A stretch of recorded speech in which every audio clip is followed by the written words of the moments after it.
Hi guys, welcome to Cherry Explains. तो मुझे हानिम ना हैदर से मिलकर घर वापस आ जाती है और तभी ना जमाल को ऐसे कॉल आ जाती है और वो कॉल उठाने के लिए अपनी माँ को बोलता है कि आप 2 मिनट यहीं पर वेट करो, मैं अभी आता हूँ। पर वो उसको ना मतलब ये चीज़ें ना बर्दाश्त नहीं हो रही होती और वो वही जगह देखने लगती है जहाँ पर ना उसके बेटे ने मतलब आखिरी सांसें ली थी। और उसको ना उसका बेटा मतलब वापस से दिखने लग जाता है। फिर उसके बाद ना हम देखते हैं कि कैसे वो खुद को कसूरवार ठहरा रही होती है जो भी उसके बेटे के साथ हुआ। और वो वहीं पर ना रोने लग जाती है और दूर खड़ी मरजान ये सब देख रही होती है कि उनके क्या हालात हैं। वो वहीं पर खड़ी रहती है और कुछ बोलती नहीं है। तभी ना मुज़िम हानिम सीधा भागकर घर पे जाने लगती है। तो मरजान ना ऐसे डर जाती है कि कहीं कुछ हो ना जाए, तो वो पीछे मुज़िम हानिम के भागती है और मुज़िम हानिम ऐसे बोलती बोलती जाती है। तो मुज़िम हानिम सीधा मतलब किचन में जाती है और किचन में जाकर ना अपने हाथ देखने लगती है। और उसको ना इतना ज़्यादा रोना आ रहा होता है। वो बोलती है कि मैंने इन्हीं हाथों से अपने हाथों से ही तुम्हें दूर कर लिया। और वो मतलब गैस के पास चली जाती है। तो जैसे वहाँ पर जाती है ना, तो तभी वहाँ पर मरजान फिर से भाग कर आ जाती है और बोलती है कि मुज़िम हानिम। तो तभी वो उसे रोक लेती है, पर वो रुकती नहीं है। वो बोलती है कि नहीं नहीं, प्लीज़ मुझे जाने दो। वो बोलती है कि प्लीज़ मैं नहीं जाने दूंगी आपको, प्लीज़ ऐसा मत कीजिए। तो मुज़िम हानिम कहती है कि नहीं, मुझे छोड़ दो, मुझे छोड़ दो। पर ना मतलब मरजान उनको ऐसे कसकर पकड़ लेती है और कहीं नहीं जाने देती। फिर बोलती कि प्लीज़ ऐसा मत करो यार, I really feel bad for her यार। मतलब हाई, मेरे को सच में रोना आ रहा है इसके हालात देखकर। फिर ना वो मतलब मरजान को ऐसे हग कर लेती है और ना ज़ोर ज़ोर से रोने लगती है। और बोलती है कि मेरे को मतलब बहुत दर्द हो रहा है अंदर। मेरे को ऐसे लग रहा है कि पता नहीं मैंने खुद के हाथों से क्या कर लिया। तो मरजान भी ना ऐसे बिल्कुल ऐसे होकर खड़ी हो जाती है और पीछे से आ जाते हैं मतलब आतिश और जमाल, तो दोनों आ जाते हैं। फिर उसके बाद ना वो मुझे हानिम बोलती है कि मेरा बेबी मेरे हाथों से ही चला गया। तो वो दोनों वहीं पर खड़े होकर उनके हालात देखते रहते हैं। और जो मरजान है ना, मरजान को अपने मतलब डेज याद आने लगते हैं जब मुज़िम हानिम उसको लेकर गई थी और वो कैसे मतलब उसके साथ ऐसे बिहेव करती थी। तो वो वहीं पर ऐसे खड़ी रहती है और उसको ना वो टाइम याद आता रहता है। फिर ना तभी पीछे से मतलब आतिश और जमाल उन्हें देख रहे होते हैं। तो आतिश जल्दी से वहाँ पर आता है और अपनी माँ को पकड़ लेता है। तो मरजान जल्दी से ना बाहर चली जाती है किचन के, और किचन के बाहर खड़ी होकर ना ऐसे रोने लगती है। तो जैसे वो रोने लगती है ना, तो मतलब मुझसे हानिम अंदर खड़ी बोलती है आतिश से कि प्लीज़ आतिश से मतलब मुझे जाने दो।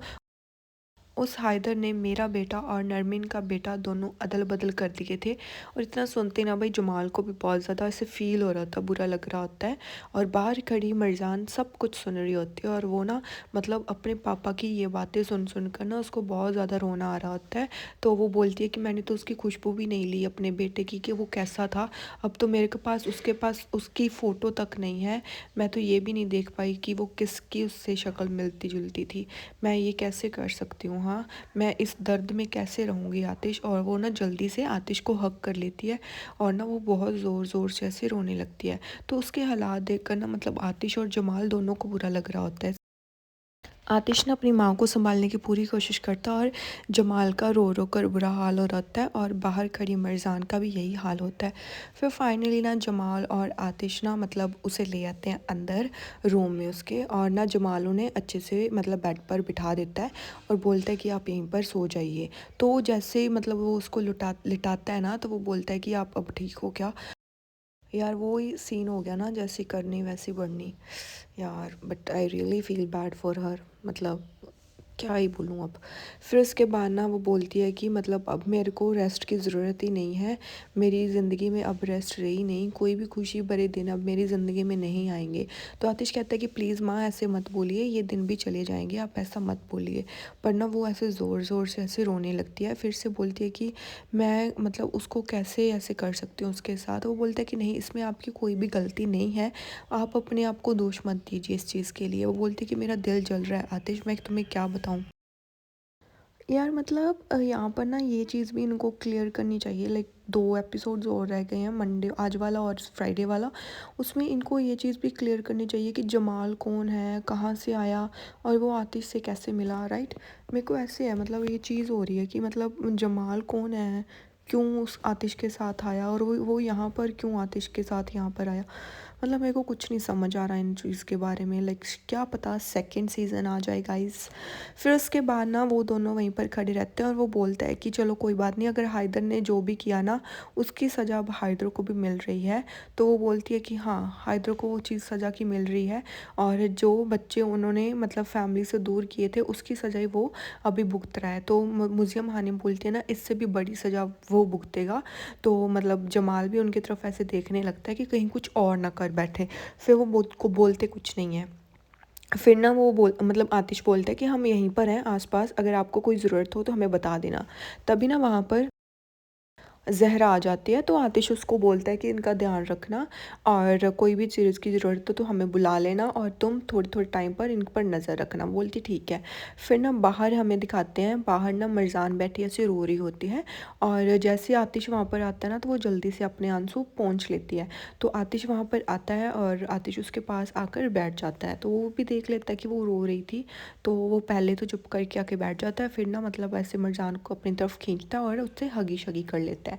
तो जैसे वो हगी शगी करता है ना, वो बोलती है कि मतलब मुज़म्म हानिम कैसे हैं। तो वो बोलता है कि वो कैसी हो सकती हैं, वो ठीक नहीं है। फिर वो बोलता है कि मतलब वो अपने कमरे में रेस्ट कर रही हैं, तुम कैसी हो, तुम ठीक हो। तो वो बोलती है कि मैं भी ठीक कैसे हो सकती हूँ, मैं भी बहुत ज़्यादा दुखी हूँ। ऑफ़ कोर्स ये सब कैसे हो सकता है, मूरत हमारी लाइफ से चला गया, और जब मूरत चला गया तो तब हमें उस चीज़ का पता चला। तो फिर ना मतलब आतिश उसकी तरफ ऐसे देखता रहता है। तो वो बोलती है कि मेरे को ऐसे लगता है कि मेरी फैमिली नॉर्मल है ही नहीं। फिर वो बोलता है कि तुम इसमें अपने आप को ब्लेम मत करो, तुम्हारी इसमें कोई गलती नहीं है। तो बोलती है कि मैं अब रियलाइज़ कर रही हूँ कि हम एक अच्छी और सगी फैमिली में है ही नहीं थे। मैं अपने आप के लिए बहुत ज़्यादा सॉरी फ़ील कर रही हूँ। मुझे नहीं पता कि मेरे साथ क्या हो रहा है, क्या नहीं। कौन मेरा मतलब सगा है, कौन नहीं, मेरे को कुछ भी नहीं पता। रोज़ नया सच सामने आ रहा है। तो मतलब आतिश भी दुखी हो जाता, वो उसके आंसू पोंछता, वो बोलता है कि कोई बात नहीं, तुम चुप रहो, अगर तुम्हें कुछ चाहिए तो मुझे बताओ। वो बोलती है कि नहीं, तुम मेरे पास हो, मेरे लिए इतना ही काफ़ी है। फिर इसके बाद ना वो दोनों मतलब ऐसे वहाँ पर बैठे रहते हैं और बातें करते रहते हैं। तो फिर उसके बाद वो बोलती है कि मेरे पापा ने कितने लोगों की ज़िंदगी बर्बाद कर दी, और मतलब और वो क्या चाहते थे, और मेरे को अभी भी समझ नहीं आ रहा कि वो मतलब आदमी मेरा बाप कैसे हो सकता है। यार मेरे को ऐसे लग रहा है कहीं आगे आगे वाले एपिसोड में ये ना दिखा दें कि मरजान भी इनकी बेटी नहीं है यार। फिर उसके बाद ना मतलब आतिश उसकी बातें सुनता रहता है, तो मरजान फिर बोलती है कि मतलब मेरे पापा ऐसे कैसे कर सकते हैं, उन्होंने वो चीज़ करनी ज़रूरी क्यों समझी, वो इतने बुरे इंसान कैसे हो सकते हैं। और तभी यहाँ पर ये एपिसोड एंड हो जाता है। Next episode I will upload थोड़ी देर बाद।